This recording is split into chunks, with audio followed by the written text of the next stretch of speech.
Thanks for joining today's media briefing with Tony Khan. Just a few quick items before we get started. Please make sure your phone is unmuted. This allows us to open your line to ask a question. So if you'd like to ask a question, please unmute your microphones now. Once you've asked your question, we will mute your line to avoid any background noise during the response. To indicate that you'd like to ask a question, please click the hand icon on the GoTo dashboard. You can also type in a question anytime in the question section on the dashboard. Today's session will last approximately 55 minutes, and we will make every attempt to include your question, time permitting. As always, please note that no live streaming or broadcasting of this call is permitted. We will be sharing an audio recording of the session afterwards. I will now turn the call over to our moderator, Jim. Thank you, Robin. Hello, everyone, and thanks for joining us today for our customary time with Tony Khan ahead of our pay-per-view events. This one to discuss Revolution just ahead this Sunday from the Chase Center in San Francisco. So just a few more quick housekeeping notes in the interest of time and giving opportunity, as many opportunities as many people as possible. We're going to kindly ask you to refrain from asking two-parted questions, and this includes write-ins, which we always welcome. And we always ask that the focus is on the pay-per-view because that's why we're here. And as Robin mentioned, please make sure your phone is unmuted. We control the muting and unmuting function here. So please keep your line open and unmuted, and we'll get after it. So with that, I'm going to turn it over now to Tony Khan for some opening thoughts and remarks, and then we're going to open the lines for your questions. Tony? Thank you, Jim. Hey, everyone. Thanks for joining us today for this Revolution media call. I'm very excited about the event. There's some great matches on the card that have been building for a long time and really looking forward to personally, and I hope you are as well. Really excited to talk to you about the event today. I know there's a lot of things happening in the world of wrestling, including in AEW and outside AEW. Very briefly today, 1 year ago today, on the Go Home Dynamite, fittingly enough, also on the road to Revolution, it was at Daly's Place that I made the announcement that I purchased Ring of Honor. And now 1 year later, exactly, a new era of honor is beginning tonight for ROH. And also, we have some exciting matches planned for Rampage on Friday, but for us, the main event coming up on Sunday is Revolution, and I'm very excited to talk to you about it. And Jim, if you want to start with the questions, we could start addressing what people want to talk about. All right, fantastic. Okay, so we're going to start with Brandon Thurston from WrestleNomics. And then after Brandon, we're going to go to John Alba from Fight. So, Brandon, you're leading us off today. Hi, Tony. Thanks for the time today. Thank you, Brandon. Great to hear from you. So, my understanding of your TV deal with Warner Brothers Discovery is that the network has a 1 year option to extend the deal through December 2024. I just wanted to ask if I'm accurate on those details, and if so, has WBD already picked up the 1 year option? It's a fair question to ask. I have avoided commenting on the specifics of our TV deal for legal reasons. It's not because I don't like answering people's questions or because I'm not a fun guy. It's because I am responsible for the jobs and livelihoods of a lot of people and their families.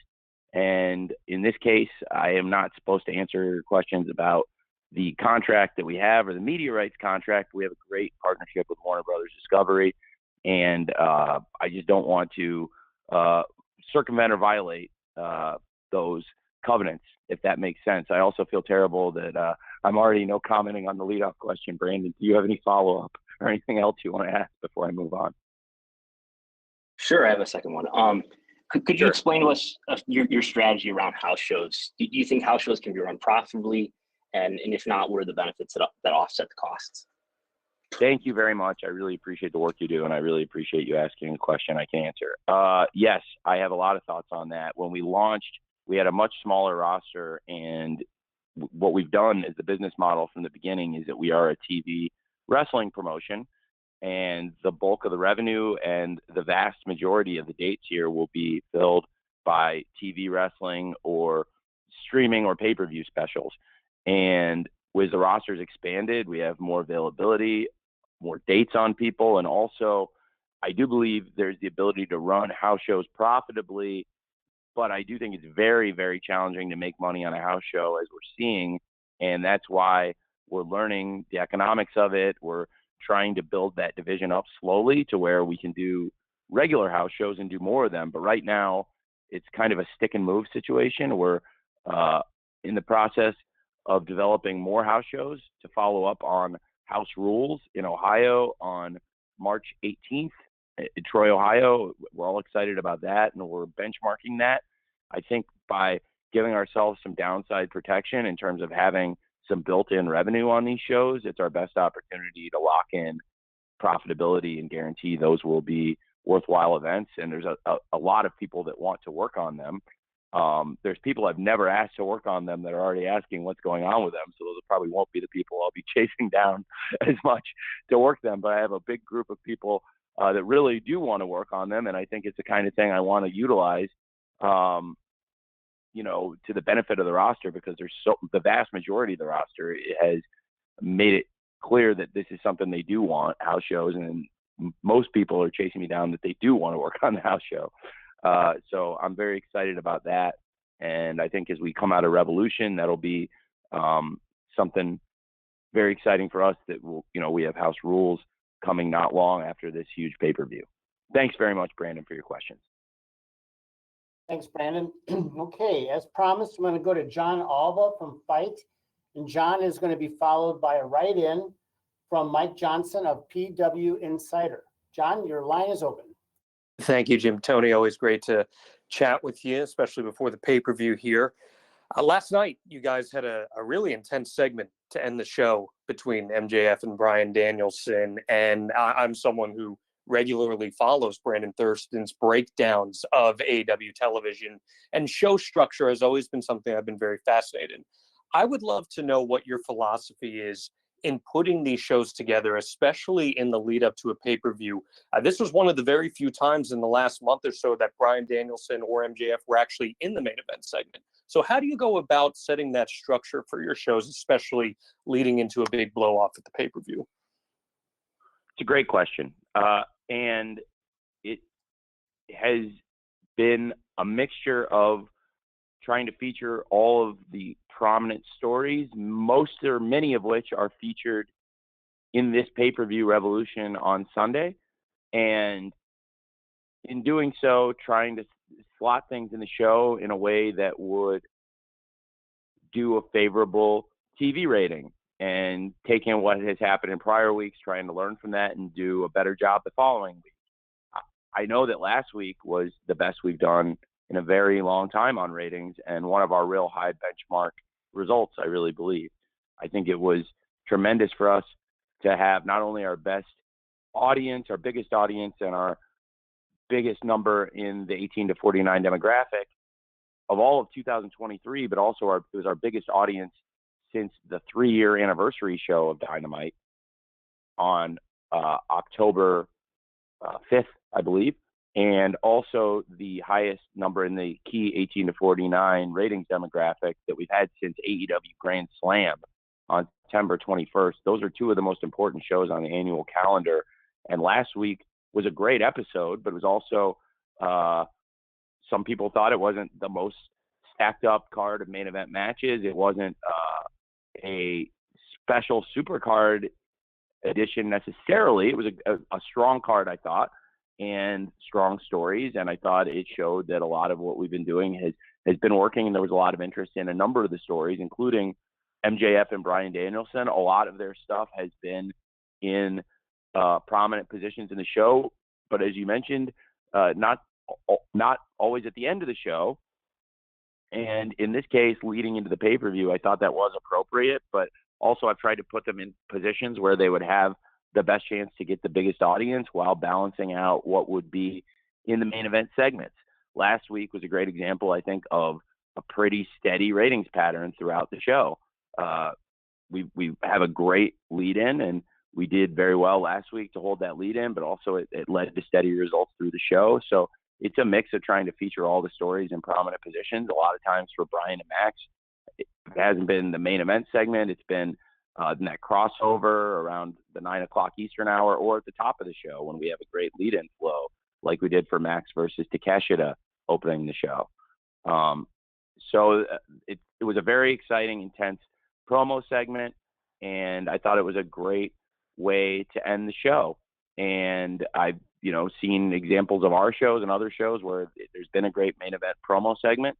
It's not what we always do, but there's times where I think it can be very effective, and I thought it was very effective last night with Bryan Danielson and those final words directed towards MJF ahead of the 60-minute Iron Man match this Sunday on pay-per-view at Revolution. Thank you, John.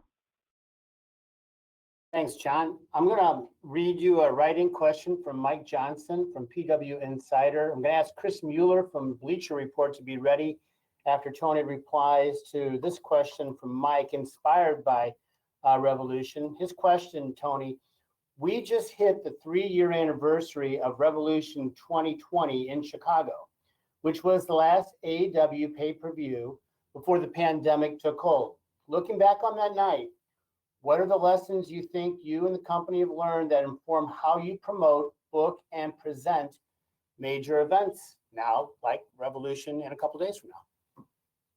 It was one of the most important events we've ever done. I learned a lot from it, and a lot in wrestling has changed, and I'm really glad this question came up. I think I'll note for the record that this is a question I was asked, not things I brought up.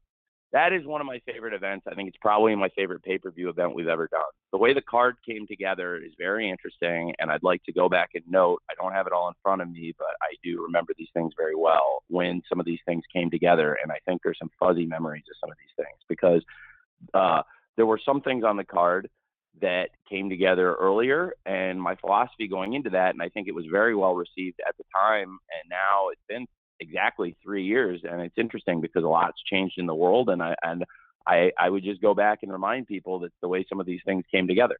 Jon Moxley versus Chris Jericho for the World Championship had a long build. It really had kind of hinted at the end of 2019 we'd go in that direction, but it really picked up at January 1st. And they had months of build going into that event. And of course, there was the idea that Jon Moxley had been offered the spot in the Inner Circle. He turned that down and then went to war with Chris Jericho.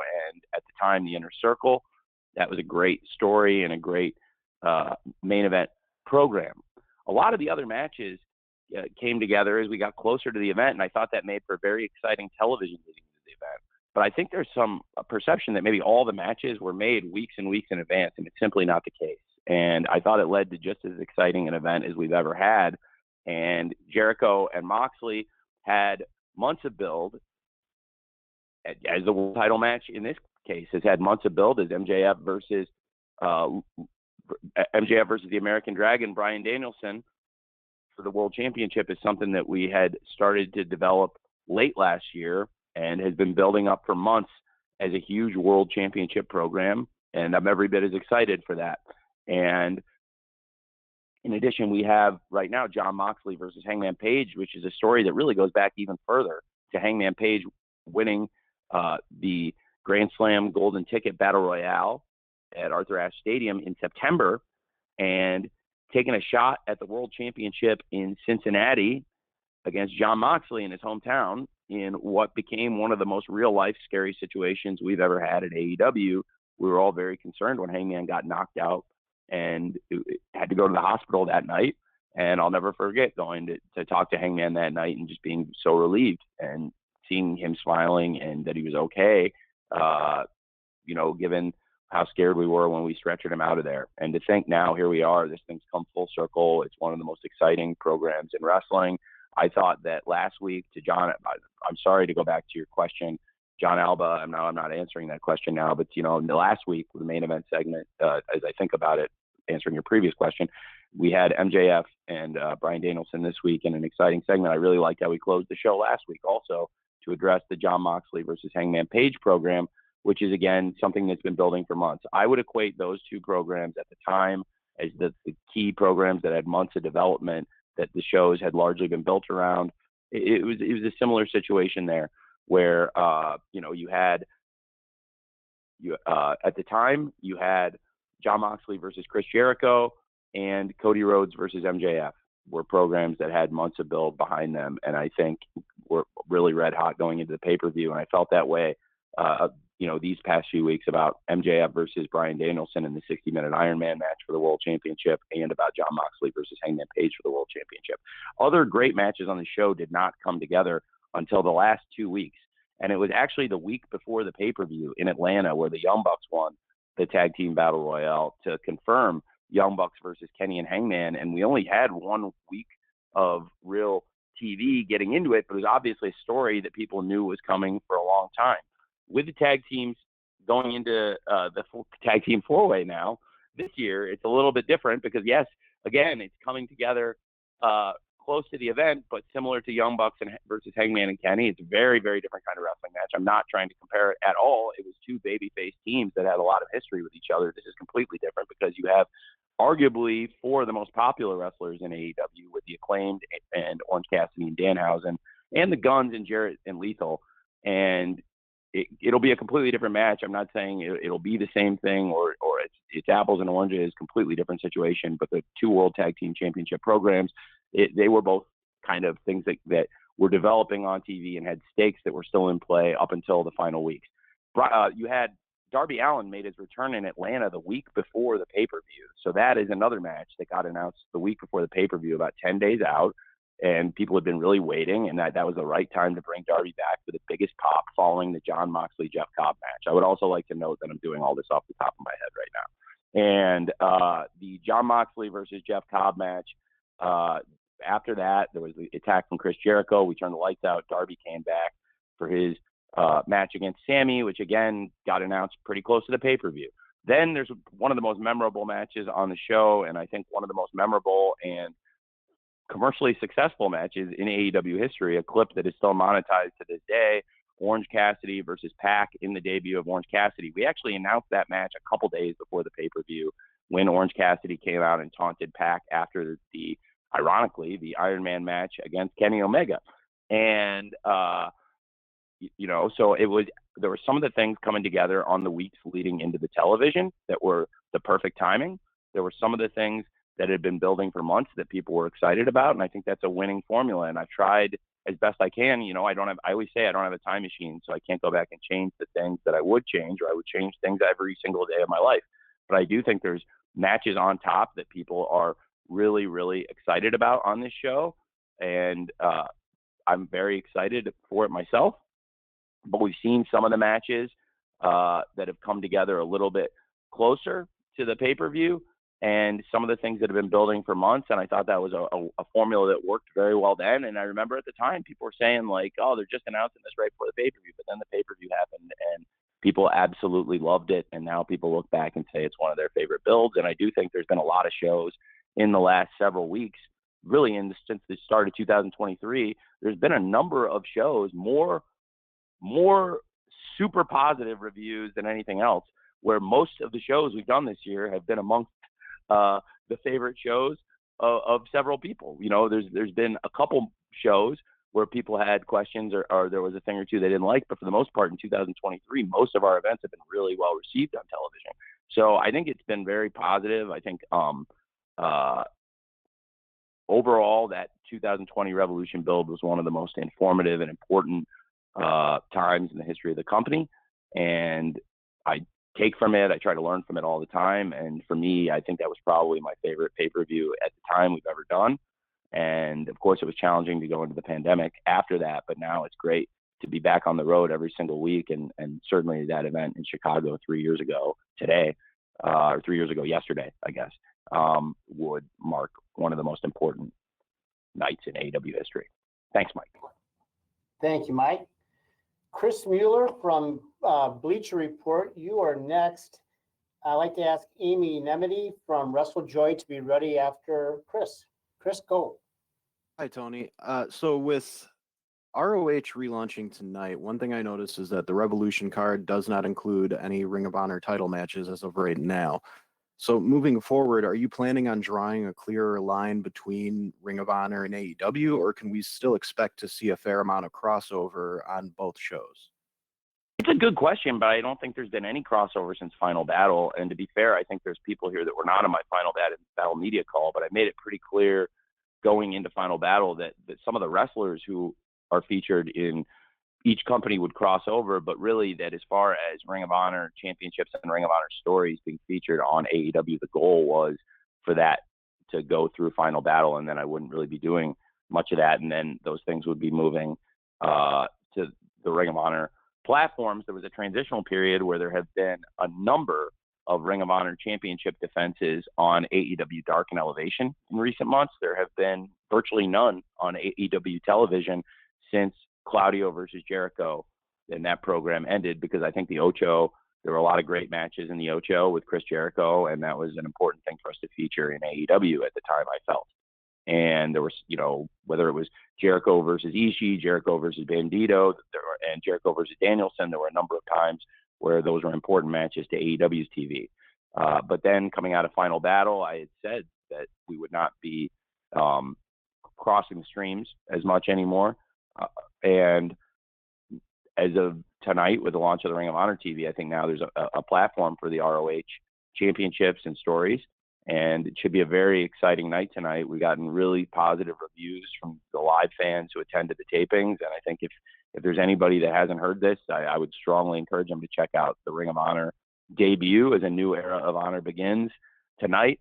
But yeah, just so you know, that's something I have been trying to do for months. And I think a lot of people have taken notice of it, and it's been mostly received pretty positively. And that's why it's been that way for a couple months. Thanks, man. Okay. Amy Nebedy from WrestleJoy, you're up next. And after that, I'm going to follow Amy with a write-in from Max Everett from Sportskeeda. Amy? Great.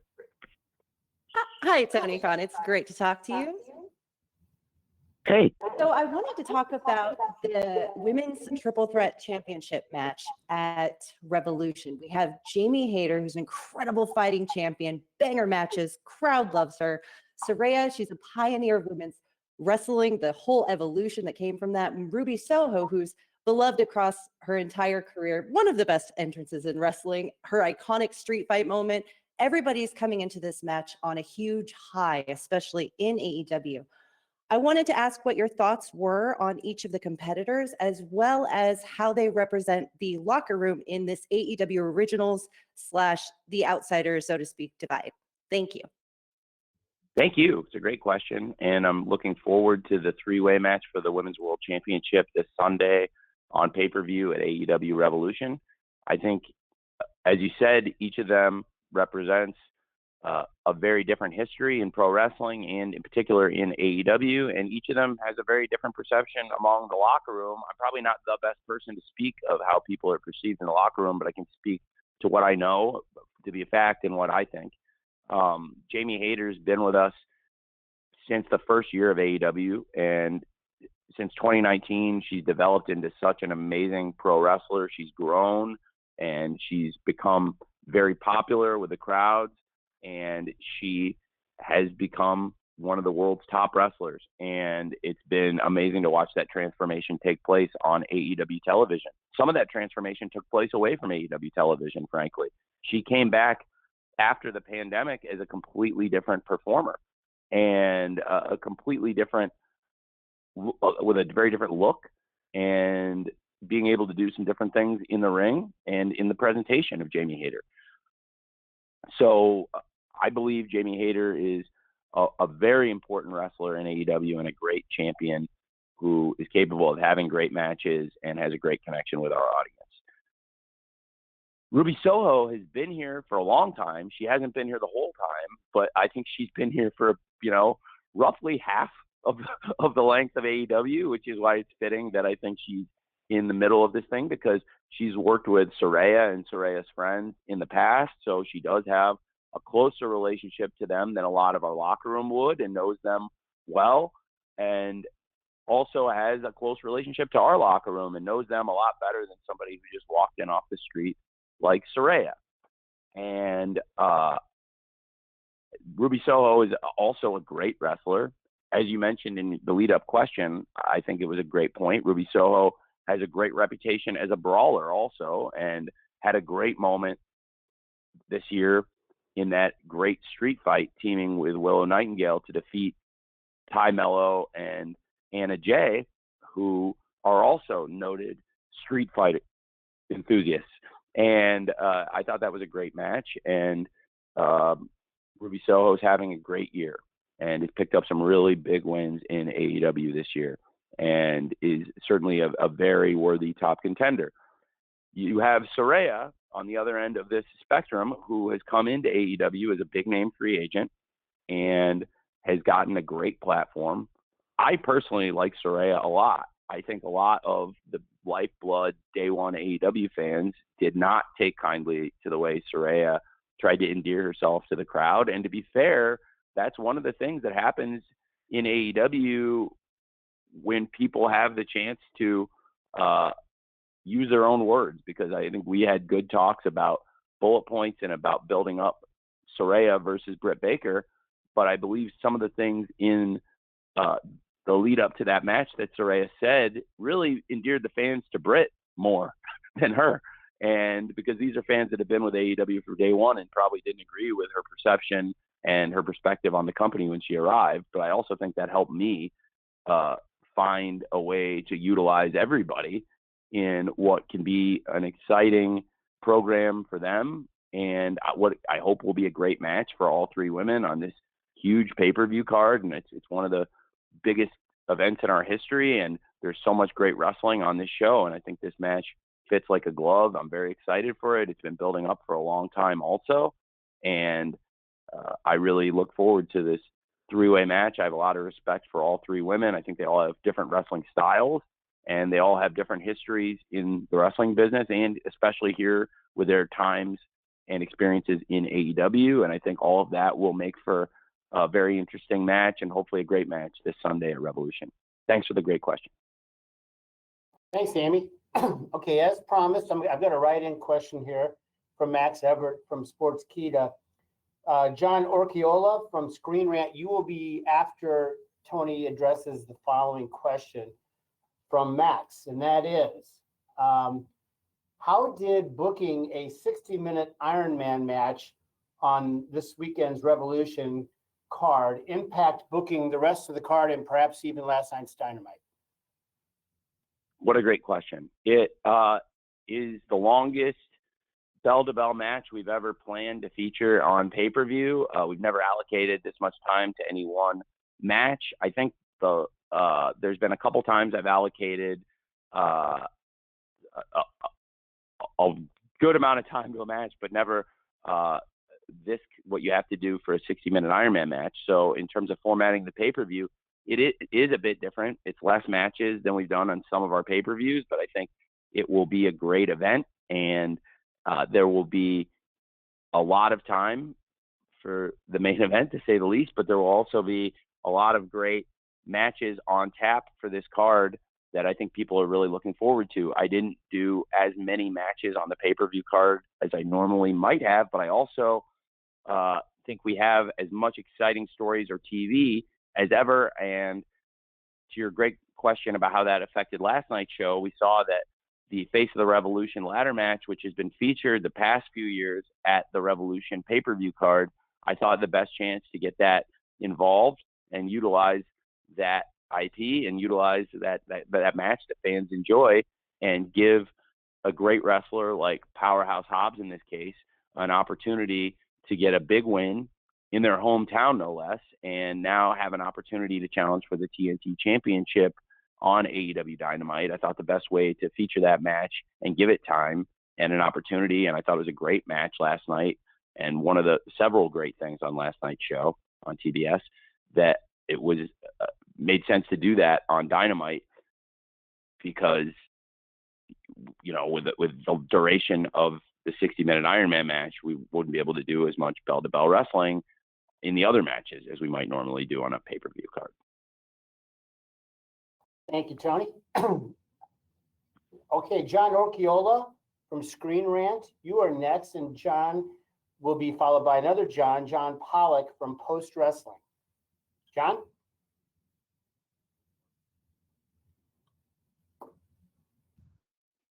John, you're muted.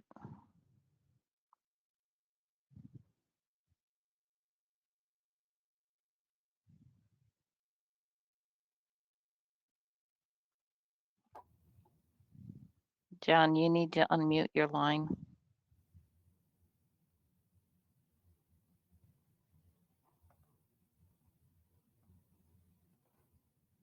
Robin, can we go to John Pollock in the meantime?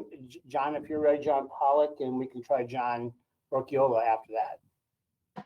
Doable? Oh, sorry. This is John Pearson, but I can ask my question if you want. John, who are you with? I'm with Triple Threat, not Screen Rant. Go ahead and proceed. Thank you. Thank you, Tony, for taking my question here. It is on Ricky Starks. Ricky has been placed in some pretty big programs as of late, and it seems like his star power, both in the company and online, is growing. What kind of confidence do you have for him to be one of the figureheads of the company going forward? I think Ricky Starks is a great wrestler. I've had a great feeling about him since he arrived in AEW, and I really enjoy working with him. And he's had some big wins, and he's had some great moments in AEW in the past several months. I thought he ended 2022 on a real high note with a great match against MJF at AEW Winter is Coming for the World Championship. And he's had great showings in several matches, including the very first match in AEW in 2023 in Seattle versus Chris Jericho. And I think Ricky Starks has all the potential in the world, but he's also right now one of the best wrestlers, and that's what makes him such an exciting person to invest television time in, when you have somebody that is already great and is already a featured, prominent part of AEW, but also somebody that we believe can get even better and do even more here in AEW. And I think he's got a great opportunity. And the person he's facing is the person who's probably done the most of anyone here, which is Chris Jericho, who has over 30 years of experience in pro wrestling at a high level and has won championships all over the world, is arguably the most decorated champion in wrestling today in terms of all the championships he's won, which was one of the reasons I thought it would be very cool to do the Ocho and to really highlight all of Chris's accomplishments and championships. And it was one of the few ways I could think to add another world championship that has that kind of great history to Chris's legendary, unprecedented resume. And I think Chris Jericho has taken a lot of interest in Ricky Starks also. And frankly, this match will be very interesting. I think it's another program that has had a lot of anticipation and months of build towards it, and hopefully people will really enjoy that match this Sunday at Revolution, Jericho versus Ricky Starks. It's a great opportunity. Frankly, it's a great opportunity for anybody anytime they get out there and wrestle on a pay-per-view event like AEW Revolution. But I do think in particular for a great young wrestler like Ricky Starks, where the sky's the limit, it's a great opportunity for him this Sunday at Revolution. Thank you, John. John Orchiola, we're going to try you again. Are you there? Yeah. Hi, can you hear me? We can. Yep. Excellent. Excellent. Sorry about that. Hi, Tony. Good to talk to you again. Hey, good to talk to you. Yeah. So more and more AEW has crossed over into mainstream entertainment. And, as a fan, it's really awesome to see. Like, I know Britt Baker he's a big fan of Cobra Kai. She went to the season 5 premiere. I know Anthony Bowens is a huge fan of The Last of Us. Are AEW wrestlers free to take side projects, acting in movies and TV shows? And are there any in the works? We work with the wrestlers in AEW anytime they have a big opportunity. If people come to us and say this is going to be good for us, and even if it doesn't even have to be great for the company, as long as it's not going to hurt the company, if it's going to be good for them, I want people to have these opportunities and take advantage of them.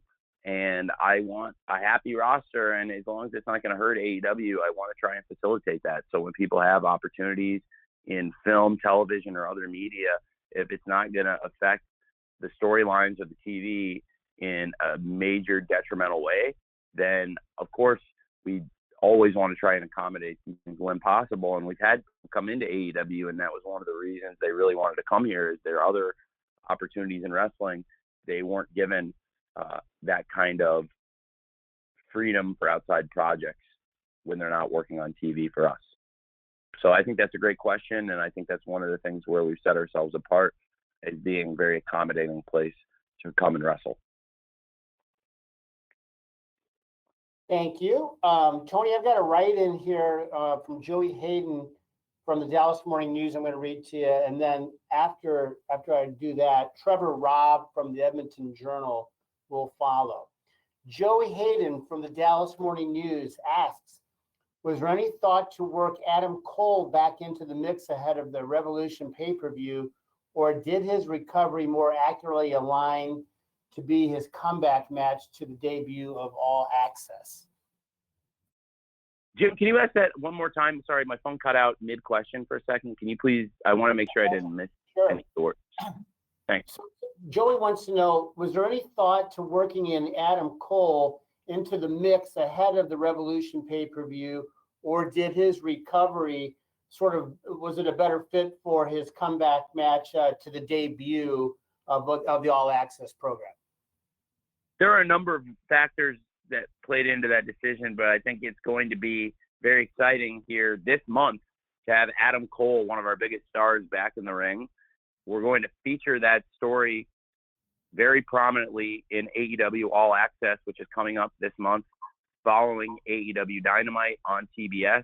Immediately after the show, it will be a weekly 60-minute series, and the night the show premieres will also be the night Adam Cole returns to the ring, and then you'll be able to watch the start of that journey back to wrestling for him. And each week after Dynamite, we'll be following some wrestlers from AEW, some of the key people backstage, and Adam Cole is one of those people, and we'll follow the road to his comeback, including his life at home with Dr. Britt Baker, DMD, and also with his family and so many of the challenges that went into this comeback that we're all looking forward to.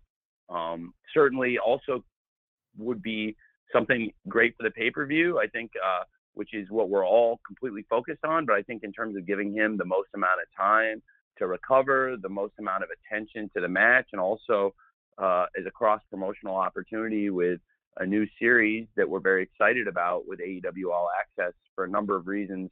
Everybody, including our partners at Warner Brothers Discovery, TBS, and TNT, I think everyone agreed that for Dynamite on TBS and for All Access on TBS, and the symmetry of the story and the nature of the comeback, that these things would all do very well, hopefully packaged together on TBS. Okay, thanks, Tony, and thanks for that question, Joey. Trevor Robb from the Edmonton Journal, you are next. Samantha Shipman from the Daily DDT, I'd like for you to be ready after Trevor and Tony chat. Trevor? Hey, Tony, thanks so much for taking the time and asking or answering my question. Thank you.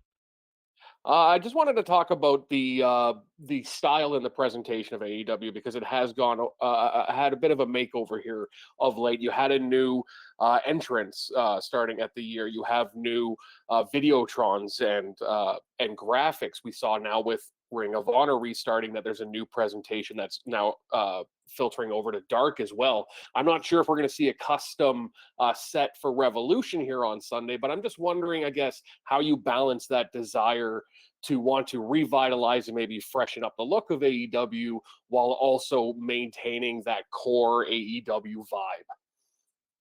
Well, at the start of 2023, we wanted to update our look on TV and streaming, and so our arena set and some of the graphics packages were updated with a new look, and I think it's been very well received, and I think it was a good change for us, and I really like the new look. In addition, our set at Universal Studios and our digital look, where we've got AEW Dark filming, and also where Ring of Honor's weekly series is now filmed, that was an important project for us, and I think that was very successful. The crew did a great job updating that look and adding seating capacity, but also improving the look with new video signage and just an updated look of that presentation that I think has been very, very good. So it's something that we don't want to make those kind of changes constantly, and do want to settle on a look and want to keep the look of AEW consistent, but also find ways to freshen up the presentation when we can. So I think this year those changes have mostly been well received. So that's a good sign that we'll stick with them. Thanks, And Trevor. I think in general, though, it's a great question, and it's the kind of thing we can plan to follow. And I don't think there's a set time for the next time we would make changes, but I think, you know, this was a great refresh, and now we have a great look for 2023. Thank you. Thanks, Trevor.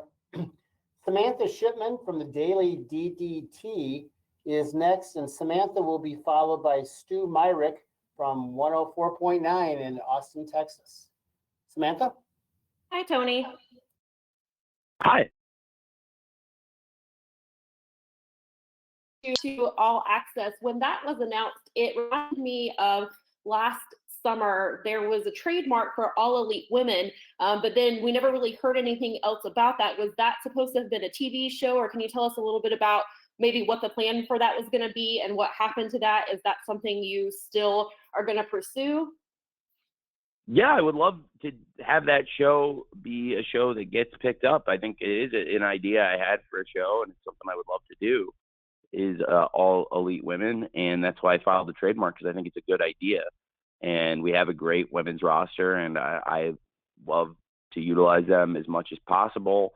And anytime we can develop more programming to feature our roster, I think it's something that is a great opportunity for the company and for the wrestlers. And in the case of the women's locker room, I think there's a number of really deserving talents in there, and there's people we feature on TV regularly, and there's even more people I'd like to feature more. So that was the idea behind All Elite Women. That's still an idea I think would be a great thing if it ever gets picked up.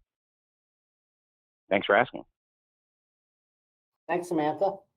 Stu Myrick from 104.9 in Austin is next, and I will follow Stu with a write-in question from Ella J from a Wrestling Gal. Stu? Great.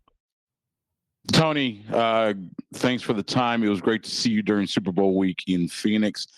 Someone that looks like won't be involved in Revolution, Eddie Kingston, who on AEW social media seemingly quit. Have you talked to Eddie since last night? Can you address this in any form or fashion? Yeah, I have talked to Eddie since last night, and I would encourage people to stay tuned to pro wrestling. Stay tuned to AEW and other forms of pro wrestling. Of course, there's a lot of exciting things happening in the sport, in AEW, and also in our metaverse of pro wrestling, including New Japan, and of course tonight the launch of the new Ring of Honor. So a lot of exciting things happening, and I have had a chance to talk to Eddie about that, and I'd say stay tuned to the wrestling business, and then you'll see what happens next. Thanks, Stu. Okay, Stu, we appreciate that. Okay, here's the question from Ella J from a Wrestling Gal, and Ella will be followed by Bill Pritchard from WrestleZone. Ella has this question for you, Tony. AEW Revolution will hold the first 60-minute Iron match in company history. Why do you feel that now is the time to have this type of match? Well, I think it's the right time, and it's the right match.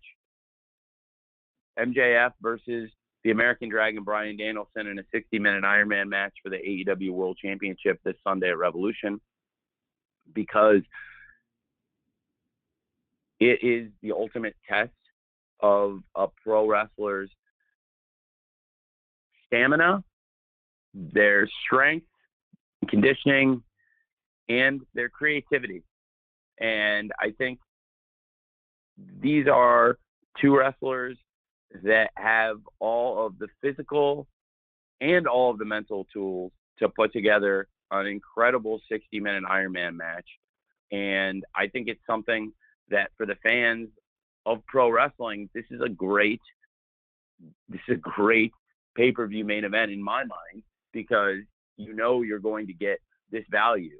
AEW is going to deliver the match. You know, we're gonna put the time into it, and you know that frankly, if this match for months and months, I think people would love to see any kind of Bryan Danielson versus MJF match. The story's been building, and I think a one-on-one, one-fall match would be very exciting, and I think people would really look forward to it, and it would be a great pay-per-view event. I think it adds that much more to this as a hook, knowing that it's going to be a 60-minute Ironman match. We've never had a 60-minute Ironman match before, and you know, the first 30-minute Ironman match I referenced earlier on the call was on the road to Revolution, actually on the Go Home television in Kansas City 3 years ago this week. And that was an amazing match. And to think that we're going to go twice as long in this match, it is crazy to think. And I thought that was a great value for the fans to get that match on TV. You don't normally get things like that on TV. At least you didn't when we launched. And now there's so much great wrestling, largely on AEW TV every week. And I believe the nature of the match, the duration, the rules, the structure and the format, it all lends itself to a classic. And I believe MJF and Bryan Danielson are capable of having that classic match. And over the months since Bryan Danielson won the championship under, since MJF won the championship under questionable circumstances at Full Gear, utilizing Bryan Danielson's mentor, Lord William Regal, in his pursuits, and then cast Lord Regal aside, I think the story has continued to build, and now it's become such a personal and intense rivalry between the two men that I personally cannot wait to see them share the ring. And the thought of them sharing the ring for 60 minutes this Sunday gets me very excited as a wrestling fan. So that was the idea behind it, and hopefully it's getting people excited as we get towards the pay-per-view. It seems like a lot of people are looking forward to it. Thanks for the great question.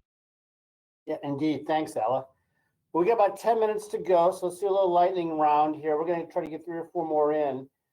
Bill Pritchard from WrestleZone, you are next, and we're going to follow Bill with Will Washington from Grab City. Go, Bill.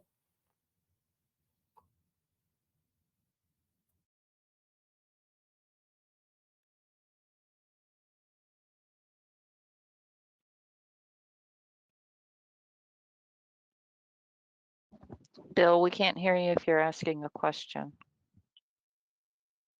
Can you hear me? Yes, now we can. Hello?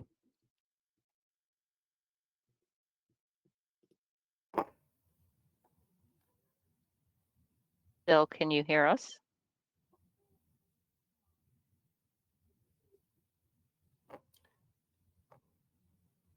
Why don't we go to Will, and then Can you hear me now? we'll revisit Bill.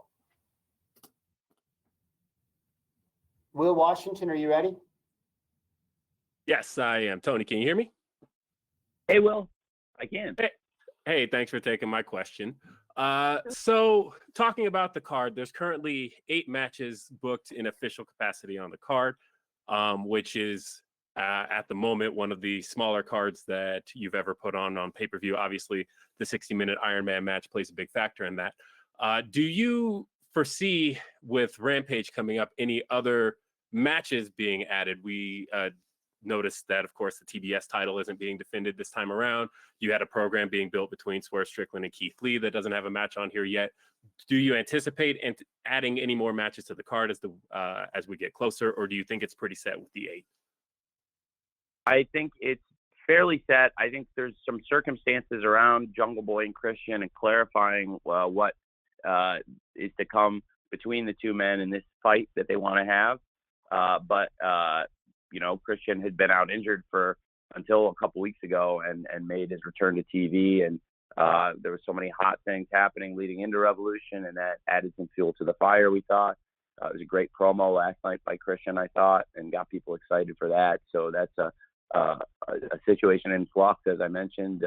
In the original Revolution in 2020, a lot of matches that had months of anticipation and build, and then some exciting things that came together in the final few weeks that made the go-home TVs that much more exciting.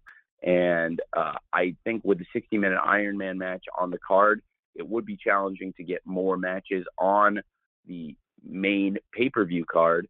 But I do think there is potential.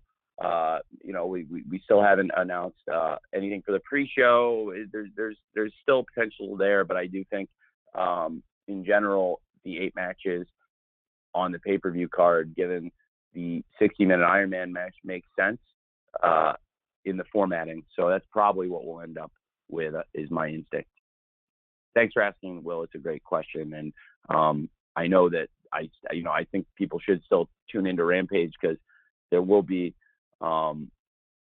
impact on the event this weekend from tomorrow's show.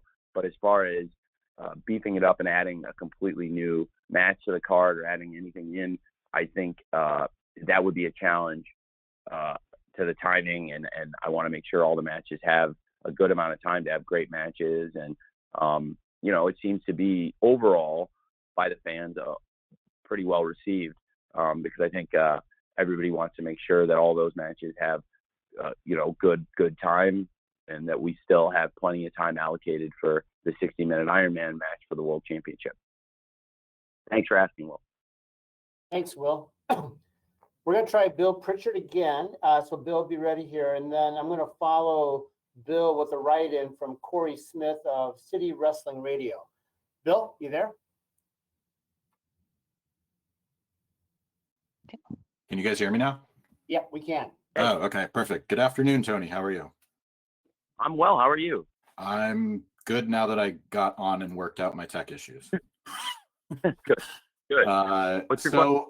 A few weeks ago, you were on the Baby Huey show talking about how, and this kind of goes along with Will's question, about how you weren't going to try to stuff too much into the Revolution card because of the Iron Man match. But how do you feel about the perception that your pay-per-view cards are running too long? And I want, before you answer, note that most of the original cards for a few years had single-digit match counts on double digits. So, and this is sitting at 8 right now. So how do you kind of feel about that perception that the cards are running too long, or you're trying to put too many matches on one show? Well, the cards have been, other than Double or Nothing 2022, because that was a unique situation with the NBA having a Game 7 on the night of our pay-per-view, that we didn't know that series was going to go 7 games, and it's very unlikely in general that series do go 7 games. So I planned a little bit differently and put a lot of the meat of the card right after the game, and that did seem to serve us well, because that was the most in-show late buys we've ever done for a pay-per-view. And so I do think that was an effective business strategy. And on the West Coast, certainly it didn't hurt the energy of the show at all, because the energy for the last 3 matches was probably the best energy in the entire show, for Anarchy in the Arena, the World Tag Team Championship match, and the World Championship match. And I think the duration has been the same for all of them. I believe we've done about 16 shows, and they've all been the same length except for one. Now, in terms of the number of matches that we've played with a little bit, but we've always had long matches and a lot of stuff on the pay-per-views. I think this is a good number in terms of letting the matches breathe, but this also is a little unique with 8 matches in that it ensures that we'll have the appropriate amount of time for what will be a historic main event, something that's really unprecedented here in AEW. We've never tried. And I'm very much looking forward to it. It seems like it's been very well received by the fans, and I understand. I would love to get as many wrestlers as possible on the pay-per-view card, but obviously there has to be a balance, and it seems like for this Sunday, it's been very well received by the fans.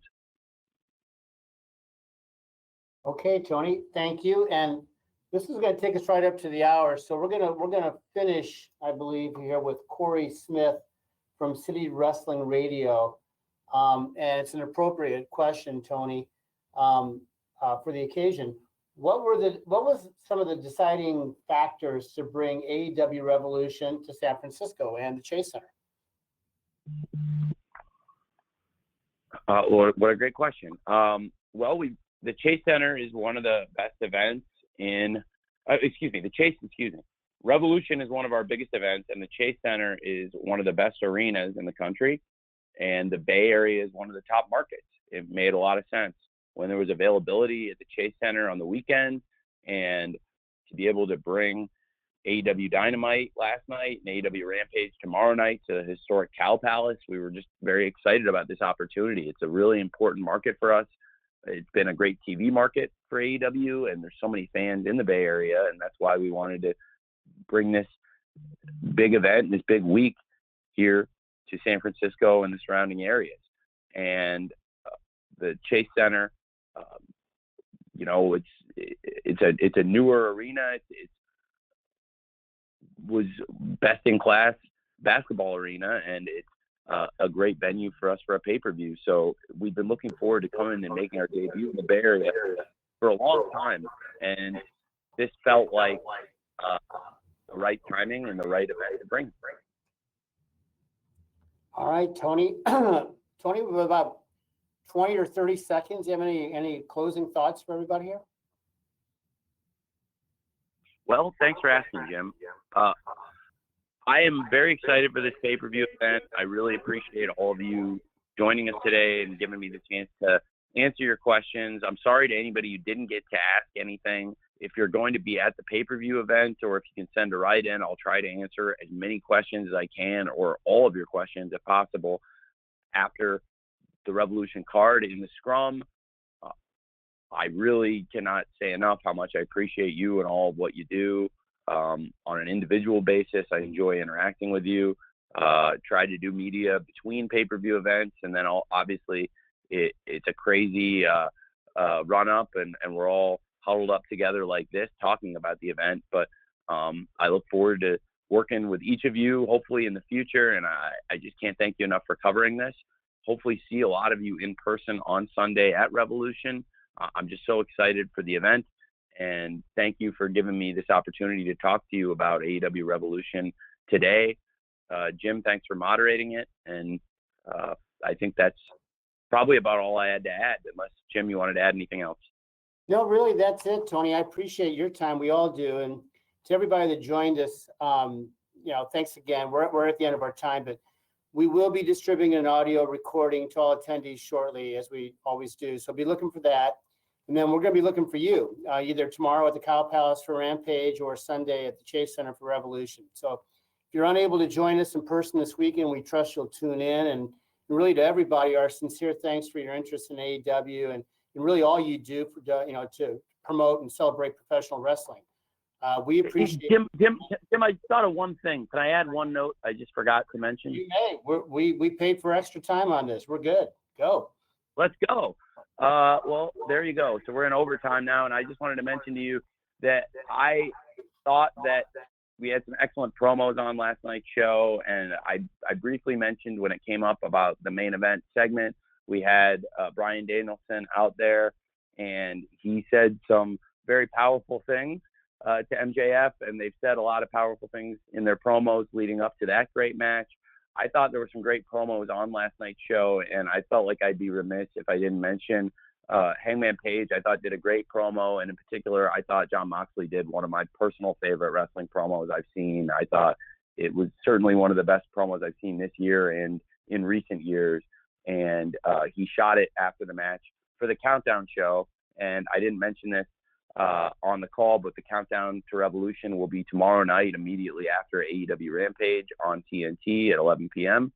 There'll be a lot of great videos and interviews in there. I'd be remiss if I didn't bring up the Countdown, but also I just feel like Moxley and Hangman have done so much so much to each other and said so much to each other in the build to this Texas Death Match. And I just wanted to note again, if you haven't seen that promo, please check it out. If you're a wrestling fan, I thought, to me, it was one of the best interviews or promos I've seen. To see Jon Moxley bleeding on the staircase and saying the things he said, I thought it was very powerful, and that's why I wanted to feature it in a prominent position last night ahead of Revolution. And I just have to give so much credit to them, and I wanted to just note that because I realized I hadn't brought it up at all in this call. Thanks, Jim. Okay, thanks, Tony. Appreciate it. And again, just everybody on the line, we really do appreciate your interest, and really above all, the wrestling fans, fans of AEW, fans of wrestling, appreciate all you do. So hope to see you guys this weekend, and best wishes in the meantime. Cheers. Thanks, everyone.